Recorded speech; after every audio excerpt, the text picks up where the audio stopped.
और उनको वो इज्जत मिली जो कभी किसी प्राइम मिनिस्टर ऑफ पाकिस्तान को नहीं मिली। इसी इज्जत को लेकर जो हमारी मौजूदा गवर्नमेंट है और जो हमारी इस्टेब्लिशमेंट है वो ये बात बखूबी जान गई थी कि अगर इमरान खान साहब जो इस तरीके से आगे बढ़ रहे हैं मुल्क को लेकर, जो मुल्क 6 GDP ग्रोथ के ऊपर खड़ा है, अगर इमरान खान साहब मजीद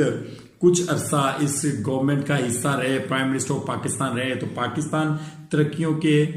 तरफ गामजन हो जाएगा और पाकिस्तान को फिर रोकना मुश्किल ही नहीं नामुमकिन हो जाएगा। जहां पर इनकी तमाम तर लोगों की जो ताकत है वो धरी की धरी रह जाएगी, एक नई ताकत जन्म लेगी जो कि prime minister of Imran Khan की होगी, जो फॉर्मर प्राइम मिनिस्टर रह चुके हैं पाकिस्तान के। लेकिन ये बात बताऊं कि नेक्स्ट प्राइम